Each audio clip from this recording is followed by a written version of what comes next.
नमस्कार, मैं आचार्य वीना चड्ढा आप सबका स्वागत करती हूँ। सबको सलाम, आदाब, सत श्री अकाल, प्रणाम, नमस्ते। आजकल हम लोग लॉ ऑफ कर्मा समझ रहे हैं। लॉ ऑफ कर्मा में हमने अपना प्रारब्ध, भाग्य, कर्म, संचित कर्म सब कुछ समझ लिया। जब लॉ ऑफ कर्मा की बात जब भी आती है तब तब विधि का विधान क्या है, इसका नाम बार बार आता है। विधि का विधान क्या है, इसको ही समझेंगे हम। विधि क्या होता है? विधि का मतलब होता है, हम समझते हैं कानून, लॉ। और विधि क्या है? विधि विधाता से बना है, यानी विधाता का क्या कानून है। और विधान का मतलब सिस्टम, उसके क्या नियम हैं, यानी विधाता की क्या सिस्टम है, विधि का क्या विधान है। ये बहुत इंटरेस्टिंग है, जो आज तक कभी समझ में नहीं आया। हम सभी लोग अपनी ज़िंदगी में अपनी ज़िंदगी की कहानी खुद लिखते हैं, जैसी हमको अच्छी लगती है। हम मेहनत भी करते हैं, खूब एफर्ट करते हैं और अपने सपनों की दुनिया बनाते हैं। लेकिन अगले ही पल सब कुछ बदल जाता है। हमारी लाइफ में ऐसा बहुत कुछ हो जाता है कि हम क्यों, क्या, कैसे, ये सब प्रश्न ढूंढते रह जाते हैं और हमको कोई जवाब नहीं मिलता। फिर हमको लगता है कि हम तो मात्र एक कठपुतली हैं, रंगमंच की कठपुतली, जिसको चलाने वाला कोई और है, कोई विधाता है। होता वही है जो उस बही में हमारे लिए लिखा होता है, जो हमें मालूम नहीं होता, और हम सभी प्रश्नों में उलझ कर रह जाते हैं। सोचते क्या हैं? आपने देखा ना, श्री राम का राज तिलक होना था और पूरा अयोध्या नगरी तैयारी में लगी हुई थी।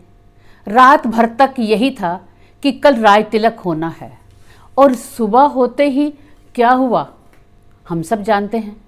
राज तिलक की जगह 14 वर्ष का वनवास हो गया। एकदम से सब कुछ बदल गया। जब भरत आए, बिलख कर रोने लगे कि ये सब क्यों हुआ, मुझे समझाइए। तो उस समय वशिष्ठ गुरु ने बोला, उन्होंने बोला, हानि लाभ, जन्म मरण, यश अपयश सब विधि हाथ। ये सारी बातें, जिंदगी में हानि होना, लाभ होना, यश मिलना, अपयश मिलना, जन्म होना या मरण होना, ऐसा कोई नहीं है जिसके हाथ में ये बातें हों।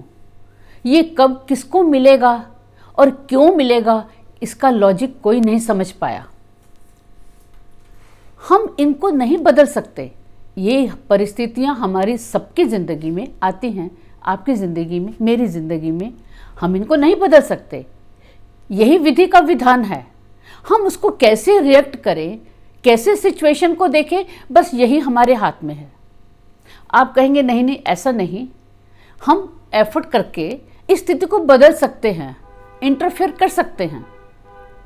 लेकिन जब भी हम इंटरफेयर करेंगे तो रिजल्ट कुछ नहीं होगा। ना जाने पुराणों में इतने इसके एग्जाम्पल दिए हैं कि जब जब जिसने एफर्ट किया तो क्या हुआ। आज मैं आपको एक छोटी सी कथा बताती हूँ जो भागवत पुराण में है। एक बार विष्णु जी अपने दोस्त शिव जी को मिलने गए। आप जानते हैं ना, त्रिमूर्ति ब्रह्मा विष्णु महेश। वो अपने दोस्त के घर जब मिलने गए तो घर में एंटर किया और बाहर गरुड़ जी कौन है? उनकी गाड़ी। जैसे हम किसी के घर जाते हैं तो गाड़ी बाहर पार्क करते हैं, और विष्णु जी का वाहन गरुड़ जी है, ये आप जानते हैं। तो गरुड़ जी बाहर ही दरवाजे पर खड़े हो गए। इतने में क्या देखते हैं कि वहाँ यमराज आते हैं। यमराज आपको सब मालूम है, यमराज हमारे मृत्यु का संदेश लेकर आते हैं। यमराज आते हैं और यमराज की निगाह अचानक एक बहुत ही छोटी सी प्यारी सी चिड़िया के ऊपर पड़ती है और वो चिड़िया चहचहा रही है, रंग बिरंगी खूबसूरत सी चिड़िया है और यमराज उसको घूर कर उसको क्रोध की दृष्टि से उसको देखते हैं। यमराज का घूर कर क्रोध की दृष्टि से देखना, इसका मतलब क्या है आप जानते हैं। जैसे ही गरुड़ जी की दृष्टि पड़ती है तो गरुड़ जी को लगता है इतनी प्यारी सी छोटी सी रंग बिरंगी चिड़िया है और यमराज इसको देख रहे हैं, इसका मतलब यमराज इनको मारना चाहते हैं। तुरंत गरुड़ ने क्या किया, अपने पंजों में उस चिड़िया को दबाया और हजारों किलोमीटर दूर एक चट्टान पर जाकर उसको रखा है। जैसे ही वापिस आए, आप जानते हैं गरुड़ जी की चाल के बारे में, उनकी स्पीड के बारे में, कि वो कुछ मिनटों में ही हजारों किलोमीटर दूर की जर्नी तय कर सकते हैं। जब कुछ मिनट में ही जब वापिस आए तो उन्होंने देखा यमराज मुस्कुरा रहे थे। उन्होंने पूछा, आप क्यों हंस रहे हैं?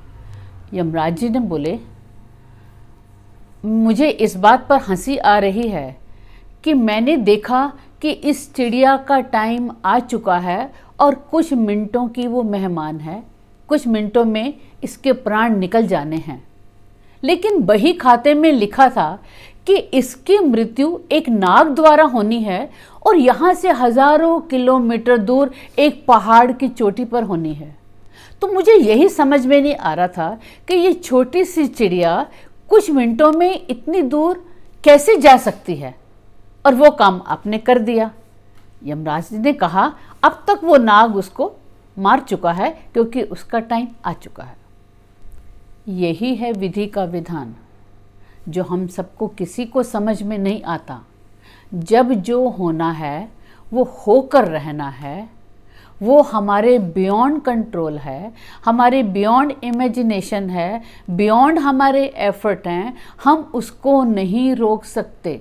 जब मृत्यु आनी है हम नहीं रोक सकते।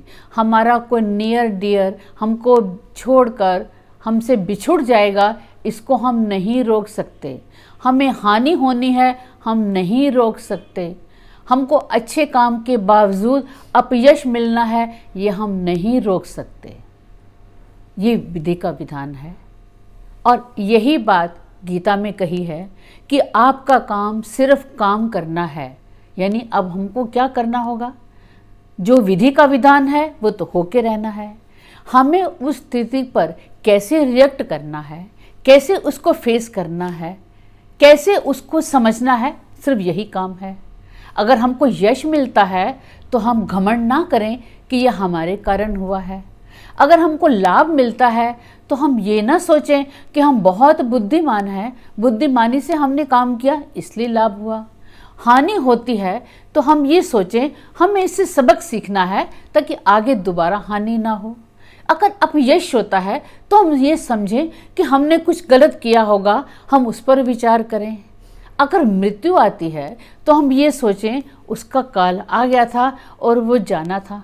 हमने कैसे रिएक्ट करना है, तभी हम संभल पाएंगे, तभी हम स्थिति को ढंग से देख पाएंगे और आगे को क्या सिचुएशन है उसको झेल पाएंगे। यही विधि का विधान है और यही हमारा लॉ ऑफ कर्मा है। इस विधि के विधान को कोई समझ नहीं पाया और हर जो भी कुछ हुआ उसके पीछे कारण है जो हमारी किताब में नहीं लिखा, वो सिर्फ उस विधाता की किताब में लिखा है, उसी के बही खाते में लिखा है।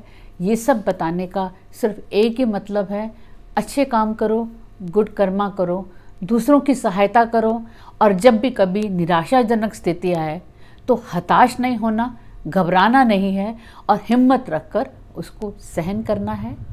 यही विधि का विधान है। धन्यवाद।